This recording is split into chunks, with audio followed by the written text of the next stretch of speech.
Hi everyone, and this is your Kuya Chris. Gusto ko lang pong bumati po sa inyo lahat ng blessed Sunday to each and every one of you.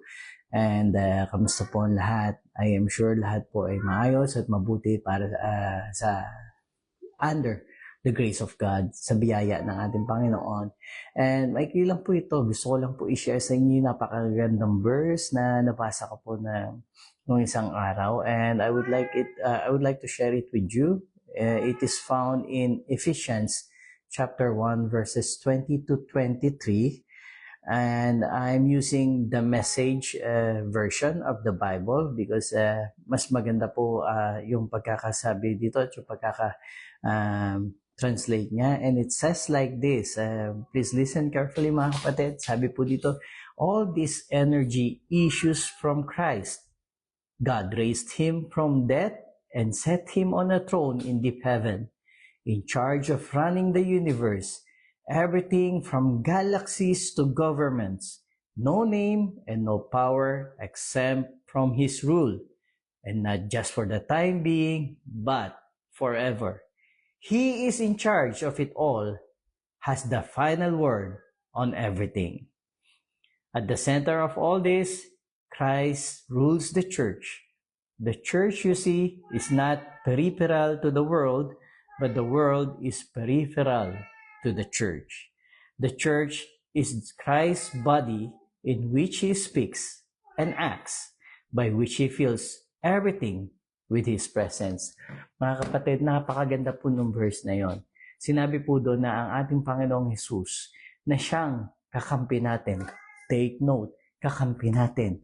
Ang ating Panginoong Jesus na laging nasa tabi mo, nananatiling nasa tabi mo, kahit po noong mga panahong hindi pa natin siya kinikilala, mga panahong hindi pa po tayo nagbibigay ng sarili natin or ng relationship sa Kanya.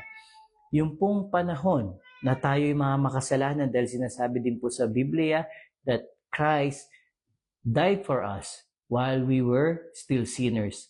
Mga kapatid, ang tanging Panginoong Jesus lang ang Diyos na natatangi, na nagbigay ng buhay niya.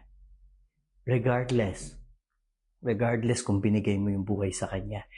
Yan po ang Kanyang pagmamahal, ang grabe at sukdulang pagmamahal at biyaya niya para sa atin. At sinasabi po dito sa verse na to,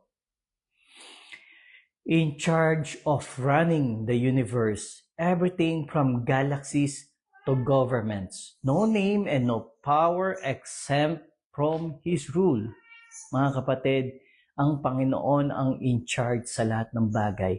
Kaya kung ngayon meron kang iniisip or meron kang dinadala, may kabigatan, dahil iniisip mo kung paano yung gagawin natin, kung paano yung natin madadaanan or matatapos yung sitwasyon na kinaroroonan natin ngayon. Don't worry. Ang Panginoon na siyang kakampi mo mula noon hanggang ngayon ay in charge of the universe and galaxies. At sabi po dito, not just for time being, but forever. So, ang Panginoon ang siyang forever na kasama natin. Sabi po dyan, He has the final word on everything. Mga kapatid, kaya kahit ano pa po sabihin ng mundo, kahit po ano ang naiisip mo, minsan hindi yung mundo, yung sarili natin. May naiisip tayo, hindi ko kaya to, ganito lang ako, hindi ko magagawa yan. Don't listen to that. Because the Lord has the final word in everything. Kung sinasabi po ng doktor, for example, meron siyang findings na ganito, na ganon, meron kang karamdaman, still, the Lord, the good news is, the Lord has the final word in everything. Tandaan, ang kailangan lang natin tandaan ay hindi kung sino tayo dito sa mundo, kundi kung sino po tayo sa mata ng ating Panginoon. Yun po ang pinakamahalaga. Mahal na mahal ka ng ating Diyos. Mahal na mahal ka ng ating Panginoon. Kaya kung ikaw ay nalulungkot, kung ikaw ay nag-iisip, kung ikaw man ay depressed, kapatid, kahit talikuran ka ng buong mundo, ang Panginoon, mananatiling mahal na mahal ka, mananatiling nasa tabi mo, mananatiling in charge of everything in your life. Ikaw ay kakampi niya. Ikaw ay kinakampihan niya. At siya ay mananatiling kakampi mo.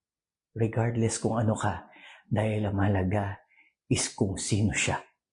At kung ano siya sa'yo. Napakahalaga mo para sa Kanya. Yun lamang po mga kapatid. Blessed Sunday to each and every one of you.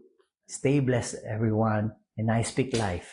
I speak grace to each and every one of you. Pag ikaw ay nakikristo, ikaw ay pinaburan at pinagpala na. Pag ikaw ay nakikristo, ikaw ay tinatawag na karito, blessed and highly favored by the Most High God. Love you all. Christ loves you most. See ya!